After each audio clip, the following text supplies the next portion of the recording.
Story time audio ബുക്സിലേക്ക് എല്ലാവർക്കും സ്വാഗതം. കമല ഗോവിന്ദ് എഴുതിയ പൊൻചിരാത്. അച്ചുമാമ സത്യം പറഞ്ഞതാണോ? രശ്മി വിശ്വസിക്കാനാവാതെ ചോദിച്ചു. അതെ, ഞാൻ പറഞ്ഞത് സത്യമാണ്, അച്യുതൻകുട്ടി പറഞ്ഞു.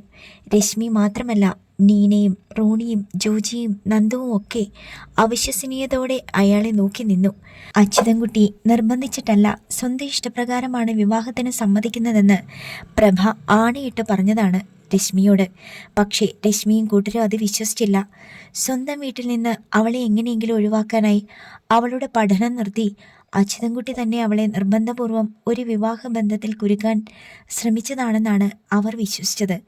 അതുകൊണ്ട് എല്ലാവരും കൂടി വന്ന് അച്യുതൻകുട്ടിയെ നേരിൽ കാണുക, പ്രഭയെ പഠിക്കാൻ വിടണമെന്ന് അപേക്ഷിക്കുക. എന്നിട്ടും അച്യുതൻകുട്ടി വഴങ്ങുന്നില്ലെങ്കിൽ പ്രഭയെ അയാളുടെ കസ്റ്റഡിയിൽ നിന്ന് മോചിപ്പിക്കുക. പ്രഭയുടെ പഠിക്കാനുള്ള സാമർഥ്യവും ഇന്നത്തെ അവസ്ഥയും വെച്ച് പത്രത്തിലൊരു ന്യൂസ് കൊടുത്താൽ മതി. അതിനുള്ള പണവും സൗകര്യങ്ങളും ഇന്നത്തെ കാലത്ത് തീർച്ചയായും അവൾക്ക് കിട്ടും. അങ്ങനെ പല പ്ലാനുകളുമായിട്ടാണ് ഐവർ സംഘം എത്തിയത്. പക്ഷേ യുദ്ധം തുടങ്ങുന്നതിന് മുമ്പ് ആയുധം നഷ്ടപ്പെട്ട പടയാളികളെ പോലെ അവർ നിന്നു. കേട്ടത് വിശ്വസിക്കാനാവാതെ നിൽക്കുകയാണ് പ്രഭയും മണിയമ്മയും. എന്താ ആരും ഒന്നും മിണ്ടാത്തത്? ഞാൻ പറഞ്ഞത് വിശ്വാസമായില്ലേ? അച്യുതൻകുട്ടി എല്ലാവരെയും നോക്കി. ഡിഗ്രി കോഴ്സിനോ എഞ്ചിനീയറിങ്ങിനോ ഒക്കെ വിടുന്നത് പോലെയല്ല അങ്കിൾ മെഡിസിന് പഠിപ്പിക്കുന്നത്. അതിന് കൂടുതൽ പണച്ചിലവുണ്ട്, നന്ദു പറഞ്ഞു. അങ്കിളിന് അത് മനസ്സിലായിട്ടില്ലെന്ന് തോന്നുന്നു. ഇവളുടെ റാങ്ക് 638 അതെ, ആ റാങ്ക് വെച്ച് മെഡിസിന് ഓപ്ഷൻ കൊടുത്താൽ സർക്കാർ മെഡിക്കൽ കോളേജിൽ മെറിറ്റ് സീറ്റ് തന്നെ കിട്ടില്ലേ? കിട്ടും. പിന്നെ ഞാൻ ഈ പത്രമൊക്കെ വായിക്കുന്ന കൂട്ടത്തിലാണ്. അതുകൊണ്ട് മെഡിക്കൽ മെറിറ്റ് സീറ്റിൽ ഒരു വർഷത്തെ ഫീസ് ഏതാണ്ട് 25,000 രൂപയേ ഉള്ളെന്നൊക്കെ മനസ്സിലാക്കിയിട്ടുണ്ട്. നന്ദു ചമ്മി. പക്ഷേ വേറൊരു കാര്യമുണ്ട്, റോണി പറഞ്ഞു. തിരുവനന്തപുരത്തും ആലപ്പുഴയിലും കോട്ടയത്തും കോഴിക്കോടും ഒക്കെ മെഡിക്കൽ കോളേജുണ്ട്. കോട്ടയത്ത് സീറ്റ് കിട്ടിയാലും ഹോസ്റ്റലിൽ താമസിക്കേണ്ടി വരുമെന്നാണ് കേട്ടിരിക്കുന്നത്. അത് ശരി, അപ്പോൾ ഹോസ്റ്റൽ ഫീസും മറ്റുമായി വേറെ മാസം മാസം ചെലവുണ്ടല്ലേ? അച്യുതൻകുട്ടിയുടെ നെറ്റി ചുളിഞ്ഞു. അക്കാര്യത്തിൽ അങ്കിൾ വിഷമിക്കേണ്ട, വഴിയുണ്ട്. കുട്ടികൾ താല്പര്യത്തോടെ അയാൾക്ക് ചുറ്റും കൂടി പറഞ്ഞു. ഹോസ്റ്റൽ ഫീസ് ഉൾപ്പെടെ വരുന്ന തുക വിദ്യാഭ്യാസ ലോണായി കിട്ടും. കോളേജിൽ ചേർന്ന് കഴിഞ്ഞ് അവിടെ നിന്ന് ഫീസിൻ്റെ വിവരങ്ങൾ ഉൾപ്പെടെ ബാങ്കിൽ കൊടുത്താൽ മതി. ബാങ്ക് തന്നെ നേരിട്ട് കോളേജിലേക്ക് ഫീസ് നൽകിക്കൊള്ളും. അച്യുതൻകുട്ടി ചിരിച്ചു. തൽക്കാലം ലോൺ എടുക്കണ്ട പിള്ളേരെ, അയാൾ പറഞ്ഞു. പ്രഭയുടെ അച്ഛനും അമ്മയും മരിക്കുന്നതിന് മുമ്പ് വലിയ സമ്പാദ്യമൊന്നും ഉണ്ടാക്കിയിട്ടില്ല. എന്നാൽ അവർ കുറച്ച് രൂപ ബാങ്കിൽ ഇട്ടിട്ടുണ്ട്. കുറച്ച് ആഭരണവുമുണ്ട്. അതെടുത്ത് ഇവളുടെ വിവാഹം നടത്തി വിടാനാണ് ഞാൻ ഒരുങ്ങിയത്. ഇനിയിപ്പോൾ ഉടനെ വിവാഹം വേണ്ടല്ലോ. ആ പണം ഇവളുടെ പഠനത്തിനായിട്ട് എടുക്കാം. പിന്നെന്താ പ്രശ്നം? എല്ലാ മുഖങ്ങളും തെളിഞ്ഞു. അച്ഛമ്മാമേ, പ്രഭ വിളിച്ചു. ആ പണവും സ്വർണവും കാറിൻ്റെ ലോൺ അടയ്ക്കാൻ തന്നെ എടുക്കാലോ. പഠിക്കാൻ വേണ്ടി എഡ്യൂക്കേഷൻ ലോൺ കിട്ടുമെങ്കിൽ. നീ ഒറ്റ അക്ഷരം മിണ്ടണ്ട, അച്യുതൻകുട്ടി ശാസിച്ചു. ഇനി ഞങ്ങൾ പറയുന്നത് അങ്ങ് കേട്ടാൽ മതി. പ്രഭ വായടച്ചു. രശ്മി അവളെ കളിയാക്കി. നിനക്ക് പഠിക്കണോ അതോ ഇപ്പോൾ കല്യാണം കഴിക്കണോ? ഇപ്പം പറയണം. പ്രഭയുടെ മിഴികൾ നിറഞ്ഞു നുളുമ്പി. രശ്മി അവളുടെ തോളത്ത് ഒറ്റയടി വെച്ചു കൊടുത്തു. മര്യാദയ്ക്ക് പോയി പഠിച്ച് ഡോക്ടറായി വാടി. കണ്ണീര് നിറഞ്ഞ മിഴികളോടെ പ്രഭ തലയാട്ടി. ഇന്ന് 5 മണിക്ക് ഓപ്ഷൻ ടൈം തീരുമെന്നല്ലേ പറഞ്ഞത്? അച്യുതൻകുട്ടി ചോദിച്ചു. എന്നാൽ പിന്നെ നമുക്ക് കവലയിലേക്ക് പോകാം. അവിടെ നെറ്റ് കഫേയുണ്ട്. കാറിൽ എൻ്റെ ലാപ്ടോപ്പ് ഉണ്ടെങ്കിൽ കവലയിലേക്ക് പോകണ്ട, നമുക്ക് ഇതിൽ കൊടുക്കാം. ആയിക്കോട്ടെ. ജോജി കാറിനുള്ളിൽ നിന്ന് തൻ്റെ ലാപ്ടോപ്പ് എടുത്തുകൊണ്ട് വന്നു. നിങ്ങളൊക്കെ നേരത്തെ ഓപ്ഷൻ കൊടുത്തല്ലേ? ഞാനും റോണിയും എഞ്ചിനീയറിങ്ങിന് ഓപ്ഷൻ കൊടുത്തത്, രശ്മി പറഞ്ഞു. നീന BSc നഴ്സിങ്ങിന് പോകുക. അവളുടെ ഭാവി ലക്ഷ്യം UK-യാണ്. ജോജിയും നന്ദുവും BBA-ക്കാ. അപ്പോൾ നിങ്ങളാരും മെഡിസിന് ചേരുന്നില്ലേ? ഞങ്ങളുടെയൊക്കെ റാങ്ക് 20,000-ന് മുകളിലാണ് അച്ചുമാമേ, രശ്മി പറഞ്ഞു. ഞങ്ങളൊക്കെ മെഡിസിന് സീറ്റ് നേടണമെങ്കിൽ 50 ലക്ഷമോ 1 കോടിയോ ഒക്കെ കൊടുക്കേണ്ടി വരും, റോണി പറഞ്ഞു. മെഡിസിന് ചേരുക എന്നത് പണത്തിൻ്റെ സ്റ്റാറ്റസ് സിമ്പിൾ ആകരുതെന്ന അങ്കിളുടെ അഭിപ്രായം, ജോജി പറഞ്ഞു. മെഡിസിന് സീറ്റ് അന്വേഷിക്കുന്നവർക്ക് ഒന്നാമതായി വേണ്ടത് ആ പ്രൊഫഷനോടുള്ള ഡെഡിക്കേഷനാണ്. നല്ല ബുദ്ധിയും നല്ല പരിശ്രമവും വേണം. നല്ല ക്ഷമയും നല്ലോണം കരുണയും വേണം. പിന്നെ ധൈര്യവും. ഞങ്ങളുടെ കൂട്ടത്തിൽ ഇതെല്ലാം ഉള്ളത് ഒറ്റ ആൾക്കേ ഉള്ളൂ, കൃഷ്ണയ്ക്ക്. അവൾ മെഡിസിന് പഠിച്ചാൽ ഭാവിയിൽ നമുക്ക് നല്ലൊരു ഡോക്ടറെ കിട്ടും, ഉറപ്പാ. അച്യുതൻകുട്ടിക്ക് അത് കേട്ടപ്പോൾ വല്ലാത്തൊരു അഭിമാനം തോന്നി. ഓൺലൈൻ ഓപ്പണായി. ടീപ്പോയിന്മേൽ വെച്ചിരുന്ന ലാപ്ടോപ്പിനരികിലിരുന്ന് ടോണി പറഞ്ഞു. എല്ലാവരും അവൻ്റെ അരികിലെത്തി. മണി, അച്യുതൻകുട്ടി ഭാര്യയെ നോക്കി. ഇവർക്ക് വല്ല ഭക്ഷണവും ഉണ്ടാക്കിയേ? ഞങ്ങളും കൂടാ ആൻറ്റി, നീന പറഞ്ഞു. കുറച്ച് സമയം കൊണ്ട് തന്നെ രശ്മിക്കും കൂട്ടർക്കും അച്യുതൻകുട്ടിയോടും മണിയമ്മയോടും വല്ലാത്തൊരടുപ്പം തോന്നി. ആ സ്വാതന്ത്ര്യത്തിൽ അവർ പറഞ്ഞു, ഞങ്ങൾക്കിഷ്ടമുള്ളത് ഞങ്ങൾ തന്നെ ഉണ്ടാക്കി കഴിച്ചോളാം. രശ്മി ഒഴിച്ച് എല്ലാവരും മണിയമ്മയ്ക്ക് ചുറ്റും കൂടി. ആയിക്കോട്ടെ, ഇത് നിങ്ങളുടെ സ്വന്തം വീടാന്ന് കരുതിയാൽ മതി. അച്യുതൻകുട്ടി സമ്മതിച്ചു. മണിയമ്മയോടൊപ്പം അവർ കിച്ചണിലേക്ക് നീങ്ങി. പ്രഭയോടൊപ്പം രശ്മി ഇരുന്നു. അച്യുതൻകുട്ടിയും ഒരു സ്വപ്നം പോലെയാണ് പ്രഭ എല്ലാം ചെയ്തുകൊണ്ടിരുന്നത്. താൻ മെഡിസിന് ചേരുന്നു. ഭാവിയിൽ ഡോക്ടർ കൃഷ്ണപ്രഭ വേണു തോട്ടത്തിലാകാൻ. എങ്ങനെ ഇത് നടന്നു? അവൾക്ക് അതിശയം തോന്നി. ഇന്ന് പുലർന്നപ്പോൾ മുതൽ എന്തുമാത്രം സങ്കടപ്പെട്ടു. പറമ്പിലും അടുക്കളയിലൊക്കെ ഓരോ പണി ചെയ്യുമ്പോഴും കാഴ്ച മറിച്ച് കണ്ണിൽ വെള്ളം മൂടി കണ്ണ് നീറിക്കൊണ്ടിരുന്നു. ഒരുപാട് തവണ നീറ്റിൽ പോകാൻ കണ്ണുകൾ കഴുകി നോക്കി. ഇന്ന് 5 മണി കഴിഞ്ഞാൽ ഓപ്ഷൻ ടൈം തീരും. അതോടെ മെഡിസിന് ചേരുക എന്ന തൻ്റെ സ്വപ്നം എന്നേക്കുമായി പൊലിഞ്ഞു തീരുമായിരുന്നു. അത് ഓർത്ത് 5 മണിയാകുമ്പോഴേക്കും താൻ തളർന്നു വീഴുമായിരുന്നു. പക്ഷേ വീഴാതെ പിടിച്ചിരിക്കുന്നു തൻ്റെ ഫ്രണ്ട്സ്, പിന്നെ അച്ഛമാമ. അച്യുതൻകുട്ടിക്ക് ദൈവത്തിൻ്റെ രൂപമാണെന്ന് അവൾക്ക് പിന്നെയും പിന്നെയും തോന്നി. നനയുകയും നിറയുകയും ചെയ്യുന്ന മിഴികൾ തുടച്ചവൾ ലാപ്ടോപ്പിലേക്ക് നോക്കി. മെഡിക്കൽ കോഴ്സായി MBBS മാത്രമല്ല, ഡെൻ്റൽ മെഡിസിൻ, വെറ്റിനറി, ആയുർവേദം, ഹോമിയോ എല്ലാമുണ്ട്, രശ്മി പറഞ്ഞു. ഒന്നാമത്തെ ഓപ്ഷനായി MBBS തന്നെ വയ്ക്കാം. പിന്നെ കോട്ടയം മെഡിക്കൽ കോളേജും. ഒരു നിമിഷത്തേക്ക് അവൾ കൈകൾ കൂപ്പിയിരുന്നു. അച്ഛൻ്റെ മോൾക്ക് മെഡിസിൻ അഡ്മിഷൻ കിട്ടിയാൽ വേറെ ഒരു വഴിയും കണ്ടില്ലെങ്കിൽ ഈ കാറ് വിറ്റിട്ടെങ്കിലും അച്ഛൻ മോളെ പഠിപ്പിക്കും. അതുപോരെ? മെഡിക്കൽ എൻട്രൻസ് എഴുതിയിട്ട് വന്ന ദിവസം പ്രതീക്ഷയോടെ താനത് ചോദിച്ചപ്പോൾ അച്ഛൻ പറഞ്ഞതാണത്. തനിക്ക് വേണ്ടി വിൽക്കാനിരുന്ന ആ കാർ തന്നെ അച്ഛനെയും അമ്മയെയും ഒരുമിച്ച് കൊണ്ടുപോയിരിക്കുന്നു. ഇപ്പോഴിതാ അച്ഛൻ കൂടെയില്ലാതെ, അമ്മയില്ലാതെ, ആ കാറില്ലാതെ ഈ മകൾ മെഡിക്കൽ കോളേജിലേക്ക്. പ്രഭ വിമ്മിപ്പൊട്ടി. അച്ഛനും അമ്മയും കൂടെയുണ്ടാകണേ, അനുഗ്രഹിക്കണേ. രശ്മിക്ക് പ്രഭയുടെ ആ സങ്കടം മനസ്സിലായി. അച്യുതൻകുട്ടിയും അത് ശ്രദ്ധിച്ചു. അകത്ത് മണിയമ്മയോടൊപ്പം ചേർന്ന് എല്ലാവരും ഭക്ഷണം ഒരുക്കി. എല്ലാവരും ഒരുമിച്ചിരുന്ന് തമാശയും പൊട്ടിച്ചിരിയുമായി ഭക്ഷണം കഴിച്ചു. ഇടയ്ക്കിടെ നിങ്ങളെല്ലാവരും ഇനിയും വരണേ, നമുക്കിങ്ങനെ എന്തെങ്കിലുമൊക്കെ ഉണ്ടാക്കി കഴിച്ചും മിണ്ടിയും പറഞ്ഞും കഴിയാം. കുട്ടികൾ യാത്ര പറയുമ്പോൾ അച്യുതൻകുട്ടി ക്ഷണിച്ചു. ഞങ്ങൾ വരും അങ്കിൾ, റോണി പറഞ്ഞു. കൃഷ്ണയുടെ വീടിനി ഞങ്ങളുടെയും കൂടിയാ. അങ്കിളിനും ഇനി എന്താവശ്യം വന്നാലും ഞങ്ങളോട് പറയാം. ആയിക്കോട്ടെ. എല്ലാവരും കാറിനുള്ളിലേക്ക് കയറി. രശ്മിയുടെ കൈത്തലത്തിൽ നിന്നും പ്രഭ പിടിവിട്ടില്ല. ഇവളുടെ മാത്രം നിർബന്ധ ബുദ്ധി. ആ നിർബന്ധ ബുദ്ധി മാത്രമാണ് തൻ്റെ വിധി മാറ്റിക്കുറിച്ചത്. എങ്ങനെ നന്ദി പറഞ്ഞാലാണ് മതിയാവുക? എന്തുമാത്രം സ്നേഹമുള്ള കുഞ്ഞുങ്ങളാ അവര്. കാർ നീങ്ങിയപ്പോൾ മണിയമ്മ പറഞ്ഞു. പ്രഭ അത് കേട്ടു. ചിരിയും കരച്ചിലും ഒരുമിച്ച് നെഞ്ചിൽ മുട്ടി നിൽക്കുകയായിരുന്നു അവൾക്കപ്പോൾ. രാവിലെ കിച്ചണിൽ നിന്ന് ഗ്യാസ് ബർണറിൽ തിളയ്ക്കുന്ന സാമ്പാറിന് കടുക് താളിക്കുകയായിരുന്നു ദീപു. അപ്പോഴാണ് മൊബൈൽ അടിച്ചത്. ജ്യോതിയുടെ കോളായിരുന്നു. എന്താ മോളെ? ദീപു കോൾ അറ്റൻഡ് ചെയ്തു. ദീപേട്ടൻ കിച്ചണിലാണോ? ജ്യോതി ചോദിച്ചു. നിനക്കെങ്ങനെ മനസ്സിലായി? ഞാനവിടെ വന്നപ്പോൾ കണ്ടിട്ടുള്ളതല്ലേ അടുക്കളപ്പണി ചെയ്യാതിരിക്കാനുള്ള പ്രിയേച്ചിയുടെ കള്ളത്തരങ്ങൾ. ദീപു വിളറി. നീ എന്തിനാ വിളിച്ചത്? ശില്പമോളെ നേഴ്സറിയിലേക്ക് വിടാൻ ഒരുങ്ങുകയായിരുന്നു പ്രിയ. ദീപുവിൻ്റെ സംസാരം കേട്ട് അവൾ കിച്ചണിലേക്ക് വന്നു. സംഭാഷണം ശ്രദ്ധിച്ചു. ദീപേട്ടൻ അച്ഛനെ കാണാൻ പോയോന്നറിയാനാ ഞാൻ വിളിച്ചത്, ജ്യോതി പറഞ്ഞു. ഞാൻ പോയിരുന്നു, പക്ഷേ ഒരു ഫലവും ഉണ്ടായില്ല. പുതിയോട്ട് ചെന്നപ്പോൾ ഉണ്ടായതൊക്കെ ദീപു വിവരിച്ചു. പ്രഭയെ ഇറക്കി വിട്ടില്ലെന്ന് മാത്രമല്ല, ഞാനത് പറഞ്ഞതോടെ അച്ഛന് വാശിയായി. നമ്മുടെ സ്ഥലം 10 സെൻറ്റ് വിറ്റിട്ട് ആ പണം കൊണ്ട് അവളുടെ വിവാഹം നടത്താൻ പോകുവാന്ന്. പോരെ? 10 സെൻറ്റ് സ്ഥലം വിറ്റിട്ട് അവളുടെ വിവാഹം നടത്തുമെന്നോ? ജ്യോതി അന്താളിച്ചു. നമ്മുടെ ആരുടെയും വിവാഹം വന്നപ്പോൾ അച്ഛൻ അതിൽ നിന്ന് 1 സെൻറ്റ് പോലും വിറ്റിട്ടില്ലല്ലോ. ഞാനും അത് തന്നെയാണ് ആലോചിക്കുന്നത്, ദീപു പറഞ്ഞു. അച്ഛന് പെട്ടെന്ന് നമ്മളേക്കാൾ വലുത് അവളായി. എന്തിനാ പറയുന്നേ? എല്ലാം ദീപേട്ടൻ്റെ കഴിവുകേടാ, ജ്യോതി കുറ്റപ്പെടുത്തി. എൻ്റെ കഴിവുകേടോ? അതെ, എന്താ സംശയം? ദീപേട്ടൻ എന്നും പ്രിയേച്ചി വരയ്ക്കുന്ന വരയില.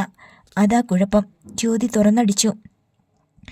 ആ ക്വാർട്ടേഴ്സിലെ താമസം മതിയാക്കിയിട്ട് അവിടെ നിന്നൊരു ട്രാൻസ്ഫർ വാങ്ങി നിങ്ങൾ കുടുംബത്തോടെ പുതിയോട്ട് ചെന്ന് അച്ഛൻ്റെയും അമ്മയുടെയും കൂടെ താമസിച്ചായിരുന്നെങ്കിലോ? അച്ഛൻ അവളെ കൂട്ടിക്കൊണ്ടു വരാനൊരുങ്ങിയപ്പോൾ നിങ്ങൾക്ക് തടയാമായിരുന്നില്ലേ? ഇനിയിപ്പോൾ പറഞ്ഞിട്ടൊരു കാര്യവുമില്ല. അത് ശരിയാണെന്ന് ദീപുവിനും അറിയാം. അനിയത്തി എന്താ ഉപദേശിച്ചത്? ദീപു കോൾ കട്ട് ചെയ്തപ്പോൾ പ്രിയ ചോദിച്ചു. നമ്മൾ പുതിയോട്ടേക്ക് ചെന്ന് താമസിക്കുന്നതാ നല്ലതെന്നവൾ പറഞ്ഞത്. നമ്മുടെ കാര്യങ്ങൾ തീരുമാനിക്കുന്നത് അവളാണോ? പ്രിയയുടെ മുഖം ഇരുണ്ടു. ജ്യോതി പറഞ്ഞത് നീ അത്ര നിസ്സാരമായിട്ട് തള്ളിക്കളയണ്ട.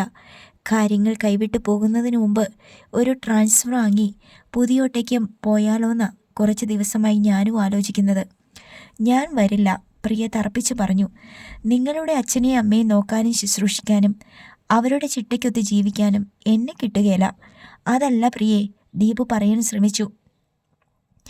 എന്നോടൊന്നും പറയണ്ട, ഞാൻ വരില്ല എന്ന് പറഞ്ഞാൽ വരില്ല, വെറുതെ ശ്രമിക്കണ്ട, പ്രിയ അല്പം കൂടി കർക്കശമായി പറഞ്ഞുകൊണ്ട് 2 ചെവികളും പൊത്തിപ്പിടിച്ചു. ദീപുവിന് അസഹ്യമായി കോപമുണ്ടായി. അവളുടെ ഇരുകവളത്തും ആഞ്ഞടിക്കാൻ തോന്നി. പക്ഷേ ചെയ്തില്ല. അവൻ അടങ്ങി. അല്ലെങ്കിൽ അവിടെ ഒരു യുദ്ധം ഉറപ്പാണ്. അതിൻ്റെ അവസാനം പ്രിയ സമരം ചെയ്യും. അവൾ ആഹാരം ഉണ്ടാക്കില്ല, മിണ്ടുകയുമില്ല. എത്ര ദിവസം കഴിഞ്ഞാലും അതിന് മാറ്റമുണ്ടാവുകയുമില്ല. മാറ്റമുണ്ടാകണമെങ്കിൽ ദീപു തന്നെ ക്ഷമിക്കണം. അവളുടെ കാല് പിടിച്ച് കെഞ്ചണം. അതറിയാവുന്നത് കൊണ്ട് തന്നെ ഇഷ്ടമില്ലെങ്കിലും ദീപു പലപ്പോഴും അങ്ങനെ അടങ്ങും. പ്രശ്നം അങ്ങനെ സോൾവ് ചെയ്യും. ശില്പമോൾ നേഴ്സറിയിലേക്കും ദീപു ഓഫീസിലേക്കും പോയി കഴിഞ്ഞപ്പോൾ പ്രിയ തൻ്റെ മൊബൈൽ എടുത്തു. പ്രിയയുടെ വീട് കോട്ടയത്തിനടുത്തുള്ള പാമ്പാടിയിലാണ്. അവിടെ അമ്മ സുമിത്രയും അച്ഛൻ ഗോവിന്ദനുമുണ്ട്. പ്രിയ വിളിച്ചത് അമ്മയെയാണ്. എന്താ മോളെ? ഏക മകളോടുള്ള മുഴുവൻ വാത്സല്യത്തോടെ സുമിത്ര ചോദിച്ചു. രാവിലെ ജ്യോതി വിളിച്ചതും സംസാരിച്ചതും മുഴുവൻ പ്രിയ അമ്മയോട് പറഞ്ഞു. പുതിയോട്ടേക്ക് താമസം മാറ്റണമെന്നവൾ ഓതിക്കൊടുത്തു. ദീപേട്ടൻ ഇപ്പോൾ അത് തന്നെയാ പറയുന്നത്. നീ അതിനൊന്നും ചെവി കൊടുക്കണ്ട മോളെ. നീ ജീവിക്കേണ്ടത് നിന്റെ ഇഷ്ടത്തിനാ. അങ്ങോട്ട് പോയി താമസിച്ചില്ലെങ്കിൽ ആ വീടും പറമ്പും ആരെങ്കിലും തട്ടിയെടുക്കുമെന്നാ ദീപേട്ടൻ്റെ പേടി. അങ്ങനെ ഒരാൾക്കും ആ വീടും പറമ്പും തട്ടിയെടുക്കാൻ പറ്റത്തില്ല.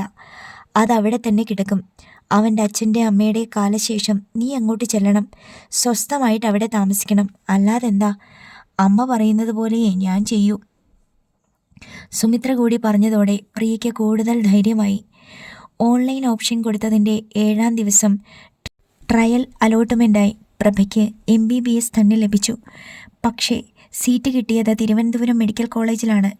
നെറ്റിൽ നോക്കിയിട്ട് ജോജിയാണ് അച്യുതൻകുട്ടിയെ വിളിച്ചു പറഞ്ഞത്. ഷോ, ഇനി എന്ത് ചെയ്യും?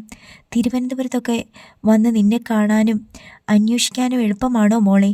മണിയമ്മ പരിതപിച്ചു. ഇത് ട്രയൽ അലോട്ട്മെൻ്റ് ആടേ മണി. ആർക്കൊക്കെ എവിടെയൊക്കെ കിട്ടുമെന്ന് വെറുതെ ഇടുക. അത് പറ്റാത്തവർക്ക് മാറ്റിക്കൊടുക്കാം. അച്യുതൻകുട്ടി പറഞ്ഞു. നമുക്ക് ഓപ്ഷൻ മാറ്റിക്കൊടുക്കാം അച്ഛമ്മാമേ, പ്രഭയും പറഞ്ഞു. ഫസ്റ്റ് അലോട്ട്മെൻറ്റ് വരുമ്പോൾ കോട്ടയത്ത് തന്നെ കിട്ടണമെന്ന് ഞാൻ അച്ഛനോടും അമ്മയോടും വിളിച്ച് ദിവസവും പ്രാർത്ഥിക്കുന്നുണ്ട്. നോക്കാം, അയാൾ പറഞ്ഞു. ജോർജ് തന്നെ ഓപ്ഷൻ മാറ്റിക്കൊടുത്തു. 5-ാം ദിവസം ഫസ്റ്റ് അലോട്ട്മെൻറ്റ് വന്നു. പ്രഭയുടെ പ്രാർത്ഥന ഫലിച്ചു. കോട്ടയം മെഡിക്കൽ കോളേജിൽ തന്നെ അവൾക്ക് സീറ്റ് ലഭിച്ചു. താമസിക്കേണ്ട, നാളെ തന്നെ ചെന്ന് ജോയിൻ ചെയ്യൂ കൃഷ്ണേ, രശ്മി വിളിച്ചു പറഞ്ഞു. എല്ലാവരുടെയും അഭിപ്രായം അത് തന്നെയായിരുന്നു. എങ്കിലിനി താമസിക്കേണ്ട, അച്യുതൻകുട്ടി പറഞ്ഞു. നമുക്ക് നാളെ തന്നെ ചെന്ന് ജോയിൻ ചെയ്യാം. മണി, നീയും ഒരുങ്ങിക്കോ. മണിയമ്മയ്ക്കും ഉത്സാഹമായി. ദീപുവിനെയും പ്രീതിയെയും ജ്യോതിയെയും കോളേജിൽ ചേർക്കാൻ വർഷങ്ങൾക്ക് മുമ്പ് കൊണ്ടുപോകുമ്പോൾ ഉണ്ടായിരുന്ന അതേ ഉത്സാഹവും പ്രതീക്ഷയുമാണ് ഇപ്പോഴും ഉള്ളതെന്ന് അച്യുതൻകുട്ടിക്കും മണിയമ്മയ്ക്കും തോന്നി. വേണുവിൻ്റെയും സുധയുടെയും ഡെത്ത് സർട്ടിഫിക്കറ്റുകൾ സഹകരണ ബാങ്കിൽ നൽകിയിട്ട് അവരുടെ അക്കൗണ്ടിൽ ഉണ്ടായിരുന്ന പണം അത്രയും അച്യുതൻകുട്ടി ഇതിനോടകം പ്രഭയുടെ പേരിലേക്ക് മാറ്റി കഴിഞ്ഞിരുന്നു. അതുകൊണ്ട് വളരെ എളുപ്പമായി. പിറ്റേന്ന് 10 മണിയായപ്പോഴേ അച്യുതൻകുട്ടിയും മണിയമ്മയും പ്രഭയെയും കൂട്ടി ബാങ്കിലെത്തി. ആവശ്യത്തിനുള്ള പണം പിൻവലിച്ചു. ബാങ്കിൻ്റെ മുൻപിൽ ഉള്ള ബസ് സ്റ്റോപ്പിൽ നിന്ന് മെഡിക്കൽ കോളേജിലേക്കുള്ള ബസ്സിൽ മൂവരും കയറി. മെഡിക്കൽ കോളേജ് ബസ് സ്റ്റാൻഡിൽ വണ്ടി നിന്നു. മൂവരും ഇറങ്ങി. റോഡ് ക്രോസ് ചെയ്ത് മൂവരും വലതുവശത്തേക്ക് നീങ്ങി. ഗേറ്റ് കടന്ന് മെഡിക്കൽ കോളേജിനുള്ളിലേക്ക് കയറി. വഴിത്താരയിലൂടെ നീങ്ങി. മുൻപിൽ നെടുനീളത്തിൽ 4 നിലയുള്ള ഒരുപാട് കെട്ടിട സമുച്ചയങ്ങൾ. OP ബ്ലോക്കും കാഷ്വാലിറ്റിയുമാണ് ആദ്യം. കാഷ്വാലിറ്റിയുടെ നേർക്കാണ് അവർ നടന്നത്.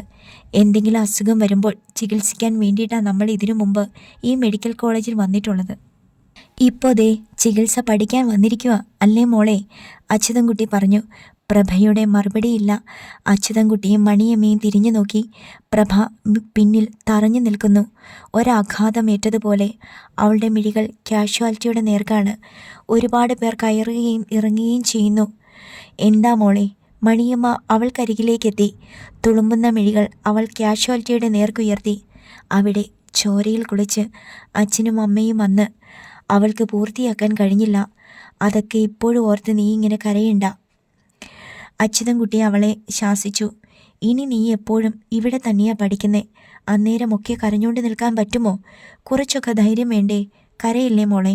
മണിയമ്മ അവളെ ചേർത്ത് പിടിച്ച് ആശ്വസിപ്പിച്ചു. എന്നിട്ട് മുൻപോട്ട് നടത്തി. കാഷ്വാലിറ്റിക്കുള്ളിലുള്ള എൻക്വയറിയിലേക്ക് അച്യുതൻകുട്ടി ധൃതിയിൽ കയറി ചെന്നു. എന്നിട്ട് വേഗം മടങ്ങി വന്നു. നമ്മൾ ഇവിടെയല്ല മോളെ പോകേണ്ടത്, അഡ്മിനിസ്ട്രേറ്റീവ് ബ്ലോക്കിലേക്കാ. ഒരു വാർഡിൻ്റെ അപ്പുറത്താണത്, വടക്കേ അറ്റത്ത് മുകളിൽ.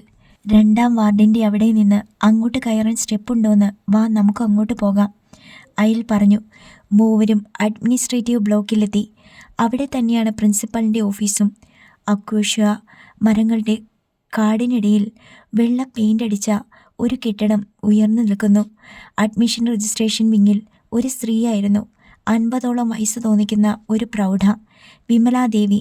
സീറ്റ് അലോട്ട്മെൻറ്റ് ഉൾപ്പെടെയുള്ള എല്ലാ സർട്ടിഫിക്കറ്റുകളും പ്രഭ വിമലാദേവിയുടെ ടേബിളിലേക്ക് വെച്ചു. അവർ അതെല്ലാം വിശദമായി നോക്കി. എല്ലാറ്റിനും നല്ല മാർക്ക് സ്കോർ ചെയ്തിട്ടുണ്ടല്ലോ, വിമലാദേവി പ്രഭയെ നോക്കി പറഞ്ഞു. അവൾ പുഞ്ചിരിച്ചു. ഞങ്ങളുടെ കുട്ടി പഠിക്കാൻ മിടുക്കിയ, മണിയമ്മ അഭിമാനത്തോടെ പറഞ്ഞു. നന്നായി പഠിക്കുന്ന കുട്ടിക്ക് ഇവിടെ നന്നായി പാസ്സാകാനുള്ള എല്ലാ സൗകര്യങ്ങളുമുണ്ട്, വിമലാദേവി പറഞ്ഞു. എന്നിട്ടവർ കമ്പ്യൂട്ടറിലേക്ക് ശ്രദ്ധിച്ചു. അഡ്മിഷൻ ഫീസ് 25,000, പിന്നെ കോഷൻ മണി, PTA ഫണ്ട്, ലൈബ്രറി ഫീസ് എല്ലാം കൂടി ഒരു 10,000, ടോട്ടൽ 35,000 രൂപ. അച്യുതൻകുട്ടി അത്രയും രൂപ എണ്ണി വെച്ചുകൊണ്ട് ചോദിച്ചു. ഹോസ്റ്റൽ ഫീസ് എത്രയാണ് മാഡം? ഫസ്റ്റ് ഇയേഴ്സിന് ഇവിടെ ഹോസ്റ്റൽ സൗകര്യമില്ല. ഫൈനൽ സ്റ്റുഡൻസ് എക്സാം കഴിഞ്ഞ് പോയാലേ ഹോസ്റ്റലിൽ റൂം വേക്കൻ്റ് ഉണ്ടാവും. അല്ല, മെഡിക്കൽ കോളേജിൽ പഠിക്കുന്ന കുട്ടികൾ അവിടെ തന്നെ താമസിക്കണമെന്ന് കേട്ടിട്ടുണ്ട്, അതാ ചോദിച്ചത്. കുട്ടികൾ ഇവിടെ എപ്പോഴും അവൈലബിൾ ആയിരിക്കണം. അത് പക്ഷേ ഹോസ്പിറ്റൽ ലാബും പ്രാക്ടീസും ഒക്കെ തുടങ്ങുമ്പോഴാണ്. അപ്പോൾ നൈറ്റിലും ക്ലാസ് ഉണ്ടാകും. അത് 4ഉം 5ഉം സെമസ്റ്റർ മുതലാണ്, വിമലാദേവി വിശദീകരിച്ചു. 1ും 2ും സെമസ്റ്റർ കൂടുതലും തിയറി ക്ലാസ്സാണ്. പ്രാക്ടിക്കൽ എന്ന് പറയുന്നത് അനാട്ടമിയും. അതൊക്കെ ഡേ ടൈമിലാണ്. അതുകൊണ്ട് പുറത്ത് താമസിച്ചാലും കുഴപ്പമില്ല. ഈ കുട്ടിയുടെ വീട് മണർക്കാട്ടല്ലേ? വീട് മണർക്കാട്ടാണെങ്കിലും താമസിക്കുന്നത് ഇവിടെ കുമാരനെല്ലൂരാ മാഡം. എങ്കിൽ പിന്നെന്താ, പോയി വരാലോ. അപ്പോൾ പ്രഭയ്ക്ക് നമ്മുടെ കൂടെ തന്നെ താമസിക്കാമല്ലേ? മണിയമ്മയ്ക്കും അച്യുതൻകുട്ടിക്കും കൂടുതൽ സന്തോഷമായി. തിരിച്ച് സ്റ്റെപ്പ് ഇറങ്ങി 2ാം വാർഡിൻ്റെ ഭാഗത്തേക്ക് വരുമ്പോൾ അച്യുതൻകുട്ടി പറഞ്ഞു. നമുക്ക് വലതുവശത്തൂടെ പോകാം. നീ പഠിക്കുന്ന കോളേജും ഹോസ്പിറ്റലുമല്ലേ? ഒന്ന് ചുറ്റിക്കാണാം. ഇതിൻ്റെ അപ്പുറത്താണ് ബസ് സ്റ്റാൻഡ്. നേരെ അങ്ങോട്ട് പോകാം. പ്രഭയും മണിയമ്മയും സമ്മതിച്ചു. അവർ വാർഡിനെ ചുറ്റി വലതുവശത്തൂടെ നടന്നെത്തിയതോ മോർച്ചറിക്ക് മുൻപിൽ. അവിടെ കറുത്ത ബാഡ്ജും ധരിച്ച് കൂടി നിൽക്കുന്ന ചിലർ. പിൻവാതിൽ തുറന്നു വെച്ചിരിക്കുന്ന ഒരു ആംബുലൻസ്. വെള്ള പുതച്ച 2 ശവപ്പെട്ടികൾ അതിനുള്ളിലേക്ക് തിരികെ വെക്കുന്നു. ആക്സിഡൻ്റാ, ഒരു വീട്ടിലെയാ രണ്ടും, ആരോ പറയുന്നു. വല്ലായ്മയോടെ അച്യുതൻകുട്ടിയും മണിയമ്മയും പ്രഭയെ നോക്കി. മണിയാൻ്റി, അവൾ മണിയമ്മയെ കെട്ടിപ്പിടിച്ചു. മോളെ, ഇങ്ങനെ കരയില്ലേ? തന്നെ കെട്ടിപ്പിടിച്ചിരിക്കുന്ന പ്രഭയുടെ കൈകൾ വിറകൊള്ളുന്നത് മണിയമ്മ അറിഞ്ഞു. അല്ല, ഇവളിങ്ങനെ തുടങ്ങിയാൽ എങ്ങനെയാ? അച്യുതൻകുട്ടി ശാസിച്ചു. ഇവിടെ എന്നും ആക്സിഡൻറ്റിൽ മരിക്കുന്നവരുണ്ടാകും. രോഗം വന്നും ആൾക്കാർ മരിക്കും. ഒറ്റയ്ക്കും കൂട്ടമായും ശവങ്ങൾ മാറ്റും. ഇതൊക്കെ കണ്ട് കരഞ്ഞ നിലവിളിച്ചും നിന്റെ ഭാവി തുലയ്ക്കാനാണോടി നിന്റെ പ്ലാൻ? ആണോന്ന്? പ്രഭ മെല്ലെ മണിയമ്മയിൽ നിന്ന് പിടിവിട്ട് മിഴികൾ ഉയർത്തി. ഇല്ല അച്ചുമാമേ. പെട്ടെന്നത് കണ്ടപ്പോൾ എന്തോ പോലെ തോന്നി. ഇനി അങ്ങനെ ഉണ്ടാവില്ല, ഞാൻ കരയില്ല, കണ്ണീര് തുടച്ച് അവൾ പറഞ്ഞു. ശരി, എന്നാൽ നമുക്ക് പോയേക്കാം. ഒരു ഓട്ടോറിക്ഷയിലാണവർ പുതിയോട്ടെ മുറ്റത്ത് വന്നിറങ്ങിയത്. മൂവരും അമ്പരന്നു. മുറ്റത്ത് ജോജിയുടെ കാർ, സിറ്റൗട്ടിൽ രശ്മി ഉൾപ്പെടെ ഐവർ സംഘം അവരെ കാത്തിരിക്കുന്നു. ഞാൻ മെഡിസിന് ചേർന്നിട്ട് വരുവാ രശ്മി അവരെ കണ്ടതോടെ പറന്നിട്ടെന്നോണം അവർക്കടുത്തെത്തിയിട്ട് പ്രഭ പറഞ്ഞു. നീ ചേർന്നിട്ട് വരുന്നത് കാണാനാ ഞങ്ങൾ ഇന്ന് തന്നെ വന്നത്, നീന പറഞ്ഞു. ഫസ്റ്റ് ഇയറുകാര് മെഡിക്കൽ കോളേജ് ഹോസ്റ്റലിലല്ലട താമസിക്കുന്നത്, വെളിയിലാ. വീടിനടുത്തായതുകൊണ്ട് എനിക്ക് ഇവിടെ തന്നെ താമസിക്കാം. സെക്കൻഡ് ഇയറിലും പോയി വരാൻ പറ്റുമെന്നാ പറഞ്ഞത്. അപ്പോൾ ഇടയ്ക്ക് നിന്നെ ഒന്ന് കാണണമെങ്കിൽ ഞങ്ങൾ ഹോസ്റ്റൽ തപ്പി നടക്കണ്ടല്ലോ, ഇങ്ങോട്ട് വന്നാൽ മതിയല്ലോ, റോണി പറഞ്ഞു. അത് മതി. പ്രഭ ആകെ ഉത്സാഹവതിയായി കഴിഞ്ഞിരുന്നു. നിങ്ങൾ വന്നിട്ട് ഒരുപാട് നേരമായോ? ഇല്ലടാ, 10 മിനിറ്റ്. നിനക്ക് ഞങ്ങൾ വാങ്ങിയതൊക്കെ കൈയോടെ തന്നിട്ട് പോകാൻ വന്നതാ. ജോജി ചെന്ന് കാറിൻ്റെ ഡിക്കി തുറന്നു. എല്ലാവരും കൂടി ചെന്ന് അതിൽ നിന്ന് കുറേ പാക്കറ്റുകളും ടെക്സ്റ്റൈൽ ബിഗ് ഷോപ്പറുകളും താങ്ങിയെടുത്ത് കൊണ്ടുവന്നു.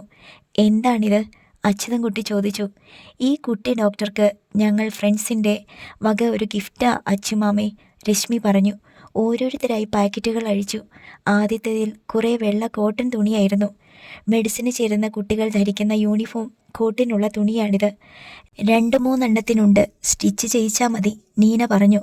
അടുത്ത പാക്കറ്റുകളിൽ ഏതാണ്ട് 15ഓളം ചുരിദാറുകളായിരുന്നു. ഒഴുക്കനും കോട്ടനും ട്രെൻഡി ഫാഷനും എല്ലാമുണ്ട്. പിന്നെ 2 ജോഡി ചെരുപ്പുകൾ, കോളേജ് ബാഗ്, കുറേ കോസ്മെറ്റിക്സുകൾ. ഒരു ചെറിയ ബോക്സ് എടുത്ത് രശ്മി തുറന്നു. അതിനുള്ളിൽ സ്റ്റെതസ്കോപ്പായിരുന്നു. അതെടുത്ത് പ്രഭയുടെ കഴുത്തിലേക്ക് വളച്ചിട്ട് കൊടുത്തുകൊണ്ട് രശ്മി പറഞ്ഞു. ഇതാണ് ഭാവി ഡോക്ടർക്കുള്ള ഞങ്ങളുടെ ഗിഫ്റ്റ്. പ്രഭ അത് കയ്യിലെടുത്തു. അതിലേക്ക് വിടർന്ന മിഴികളോടെ നോക്കി. പിന്നെ തൻ്റെ 5 കൂട്ടുകാരെയും. ഒരു ഡോക്ടർക്ക് ഏറ്റവും അത്യാവശ്യം വേണ്ടത് ഇത് തന്നെയാണ്, സ്റ്റെതസ്കോപ്പ്. നിങ്ങളെ ഫ്രണ്ട്സായി കിട്ടിയത് പ്രഭയുടെ ഭാഗ്യ കേട്ടോ. അച്യുതൻകുട്ടി ജോജിയെയും റോണിയെയും തോളിൽ കൈയിട്ട് ചേർത്ത് പിടിച്ചു. കൂട്ടുകാരായാൽ ഇങ്ങനെ വേണം. മുകളിലേക്ക് കയറി പോകുന്നതിനിടയിൽ വീണുപോയവന് ഉയരാൻ ഒരു ചെറുവിരലെങ്കിലും നീട്ടിക്കൊടുക്കുക. വലിയ മനസ്സാ കുട്ടികളെ നിങ്ങളുടേത്. അങ്കിളിങ്ങനെ പുകഴ്ത്താൻ മാത്രം ഞങ്ങളൊന്നും ചെയ്തിട്ടില്ല. ഫ്രണ്ട്സിൽ ആർക്കൊരാവശ്യം വന്നാലും ഞങ്ങളിങ്ങനെ പരസ്പരം കൂടാറുണ്ട്, റോണി പറഞ്ഞു. 8-10 മാസങ്ങൾക്ക് മുമ്പ് നന്ദുവിൻ്റെ ഫാദർ ബൈക്കിൽ നിന്ന് വീണു. വലതുകാൽ ഫ്രാക്ചറായി. പലതവണ ഹോസ്പിറ്റലിൽ പോകേണ്ടി വന്നു. കൃഷ്ണ പറഞ്ഞിട്ട് വീണു അങ്കിള കാറിൽ നന്ദുവിൻ്റെ അച്ഛനെ ഹോസ്പിറ്റലിൽ കൊണ്ടുപോയതും തിരിച്ചു കൊണ്ടുവന്നതും ഒക്കെ. പണത്തിന് ഒരുപാട് ആവശ്യങ്ങളുണ്ട്. എന്നിട്ടും ഞങ്ങൾ കൊടുത്ത പണം വേണു അങ്കിൾ ഒരിക്കൽ പോലും വാങ്ങിയില്ല, നന്ദു നനഞ്ഞ മിഴികളോടെ പറഞ്ഞു. അതുകൊണ്ടാവും കൃഷ്ണയ്ക്ക് വേണ്ടി ഗിഫ്റ്റ് വാങ്ങുന്ന കാര്യം പറഞ്ഞപ്പോൾ അച്ഛനാ ആദ്യം പണം എടുത്തു തന്നത്. നന്ദുവിൻ്റെ അച്ഛന് വയ്യാണ്ടിരുന്നതും അച്ഛൻ കാറുമായി പോയതും ഒക്കെ നനഞ്ഞ മിഴികളോടെ പ്രഭ ഓർത്തു. രശ്മിയും കൂട്ടരും പോയപ്പോൾ അച്യുതൻകുട്ടി മണിയമ്മയോട് പറഞ്ഞു. മാതാപിതാക്കൾ ഗുണം ചെയ്താലും ദോഷം ചെയ്താലും അതിൻ്റെ ഫലം അനുഭവിക്കുന്നത് മക്കളാണെന്ന് പറയുന്നത് കേട്ടിട്ടില്ലേ?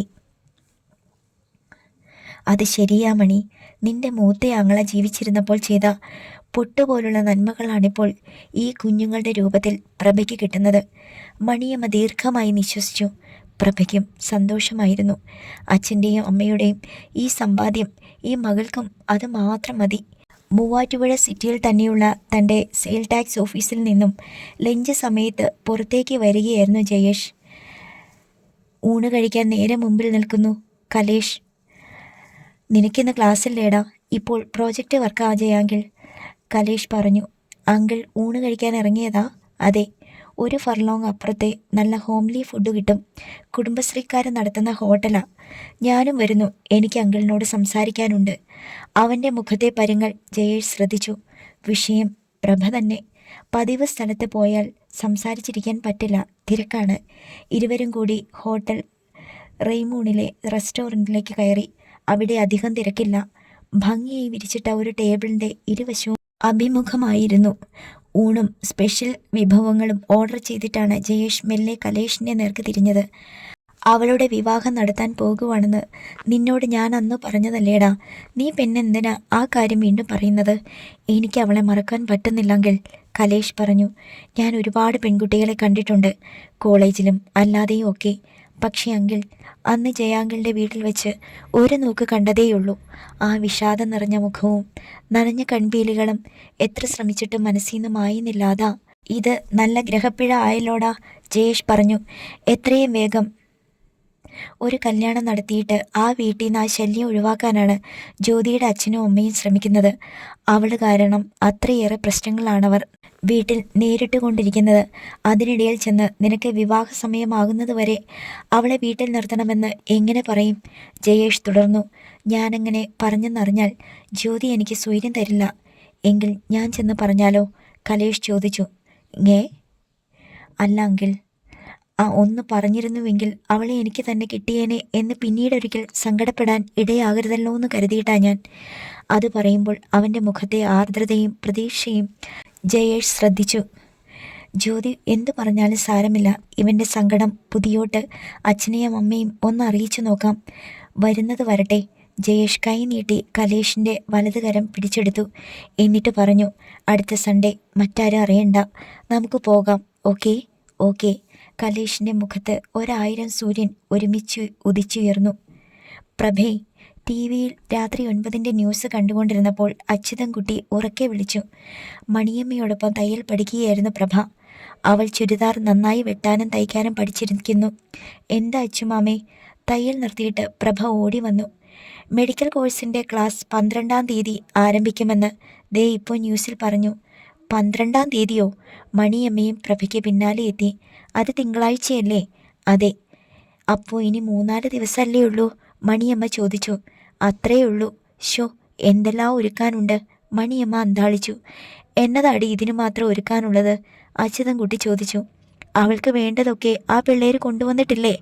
പിന്നെ തയ്ക്കാൻ കൊടുത്തിരിക്കുന്ന ആ വെള്ള കോട്ട് മാത്രം ചെന്ന് വാങ്ങിയാൽ മതി. അത് നാളെ കിട്ടും.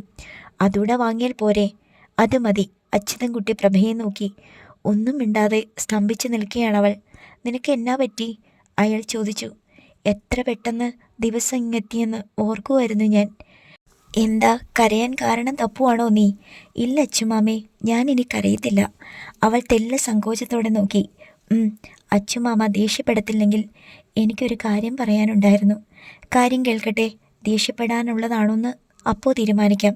അച്യുതൻകുട്ടി ഗൗരവത്തിൽ പറഞ്ഞു.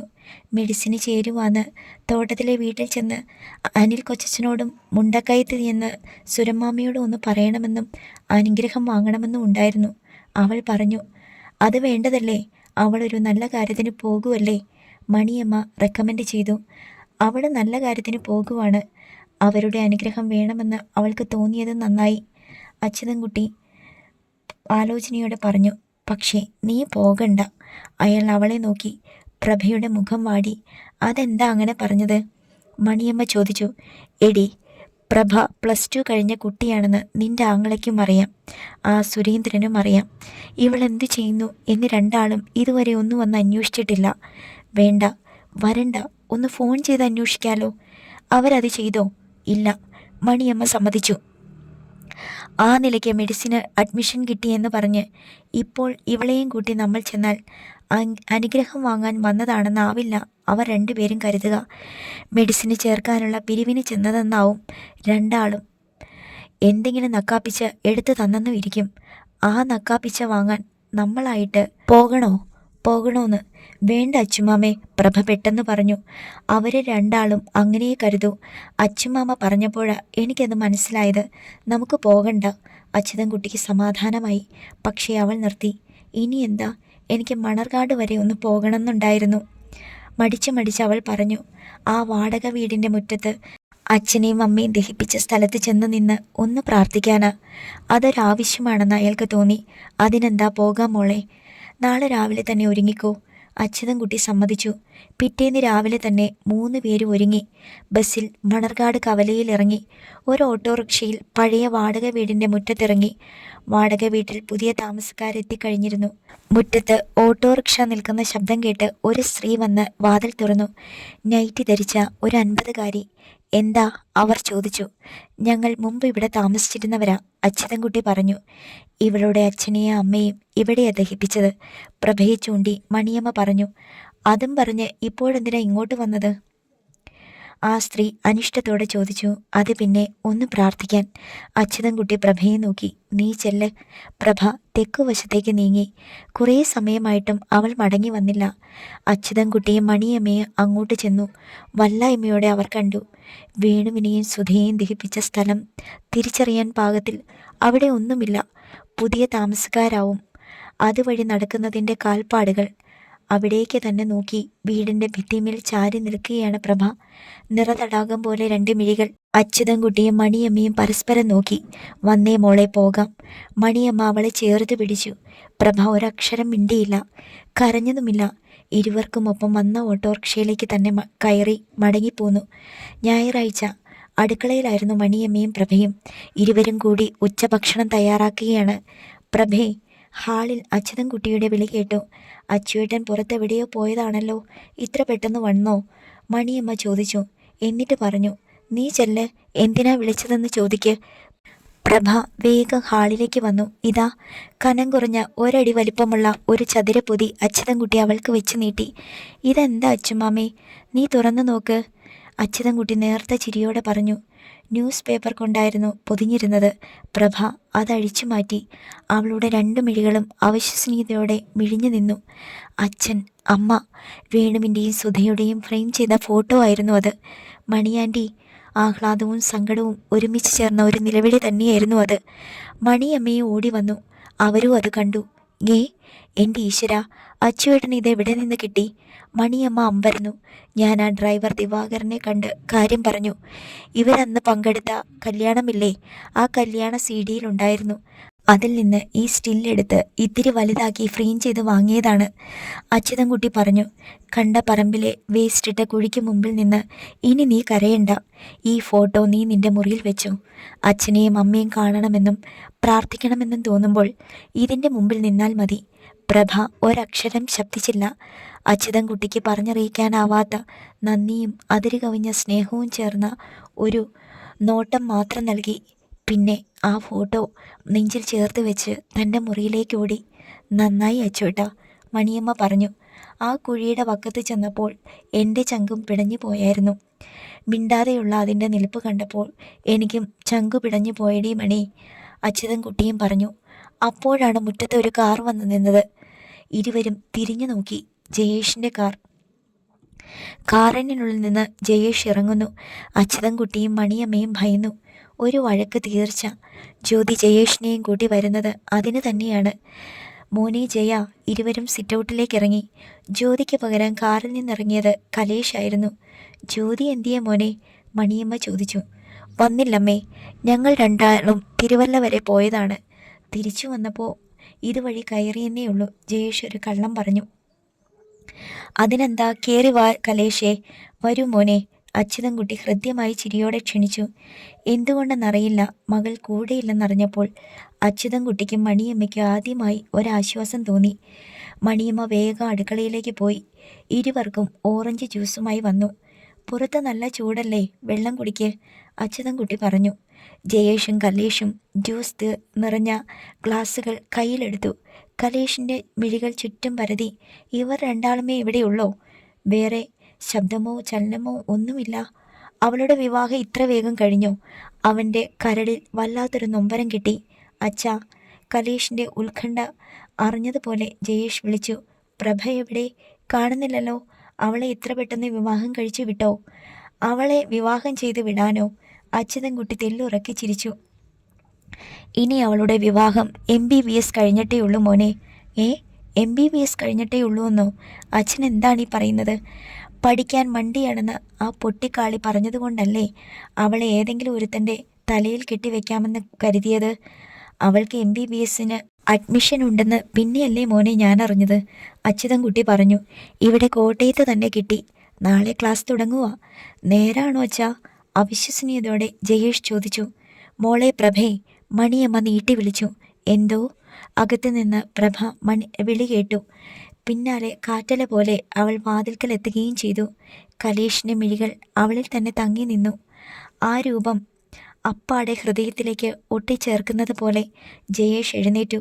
പ്രഭയുടെ അടുത്തെത്തി. കൺഗ്രാജുലേഷൻസ് അവൻ പറഞ്ഞു. താങ്ക്സ്. അവൾ മന്ത്രിച്ചു. നന്നായി പഠിക്കണം, ഒരു നല്ല ഡോക്ടർ ആവണം. ഉവ്, അവൾ സമ്മതിച്ചു. ഇനി ഞങ്ങൾ ഇറങ്ങൂ അമ്മേ. ജയേഷ് പോകാൻ ധൃതി കൂട്ടി. എന്താ മോനെ ധൃതി? ഊണ് കഴിച്ചിട്ട് പോകാം, മണിയമ്മ പറഞ്ഞു. ഇത്തിരി തിടുക്കമുണ്ടമ്മേ, ജയേഷ് പറഞ്ഞു. അച്യുതൻകുട്ടിയോട് യാത്ര പറഞ്ഞ് ജയേഷ് ഇറങ്ങി. വന്ന കാര്യം സാധിക്കാതെ പോകാനിറങ്ങിയതിൽ കലേഷ് അമ്പരന്നു. അവൻ മടിച്ചു നിന്നു. പക്ഷേ ജയേഷ് കാറിൽ കയറിയതോടെ അവനും ചെന്ന് കയറേണ്ടി വന്നു. കാർ നീങ്ങി. ഇതെന്താ ജയാങ്കിൾ, ഞാൻ അവളോടൊന്നും മിണ്ടിയില്ലല്ലോ. പിന്നെ മിണ്ടാനും പറയാനും നീ എന്താ പെണ്ണ് കാണാൻ വന്നതാണോ? ജയേഷ് ചിരിച്ചു. അങ്കിൾ, അത് എടാ, നമ്മൾ വന്ന കാര്യം സാധിച്ചില്ലേ? എന്ത്? അവളുടെ വിവാഹവും നടന്നില്ല, ഉടനെ നടക്കുകയുമില്ല. അതറിഞ്ഞാൽ പോരെ? അല്ലെങ്കിൽ അവൾക്ക് എന്നെ ഇഷ്ടമാണോന്ന്? പിന്നെ ഞാൻ നിന്റെ പ്രേമത്തിന് ബ്രോക്കർ പണി ചെയ്യാൻ വന്നതല്ലേ? പോടാ, ജയേഷ് ശാസിച്ചു. അവൾ ഇന്നലെ വരെ നീ കണ്ട പാവം പിടിച്ച അനാഥയല്ല. നാളെ മുതൽ അവൾ ഒരു മെഡിക്കൽ സ്റ്റുഡൻ്റാണ്. മറ്റന്നാൾ അവൾ ഒരു ഡോക്ടറാണ്. ഒരു ഡോക്ടർക്ക് നിന്നെ പിടിക്കുമോ?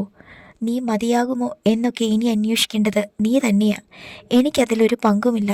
ജയേഷ് കൈയൊഴിഞ്ഞു. അങ്കിൾ എന്താ പറഞ്ഞത്? എടാ, ഒരാളുടെ ടൈം മാറാൻ ഒരൊറ്റ സെക്കൻഡ് മതിയെന്ന്. കലേഷ് അത് കേട്ട് അമ്പരന്നിരുന്നു. തിങ്കളാഴ്ച രാവിലെ രശ്മിയും കൂട്ടരും സമ്മാനിച്ചതിൽ നിന്നും വെള്ളയിൽ ചുവപ്പ് പൂക്കളുള്ള മനോഹരമായ ഒരു കോട്ടൺ ചുരിദാർ തന്നെ എടുത്ത് പ്രഭ ധരിച്ചു. എന്നിട്ടവൾ മേശയ്ക്ക് മുകളിലേക്ക് നോക്കി.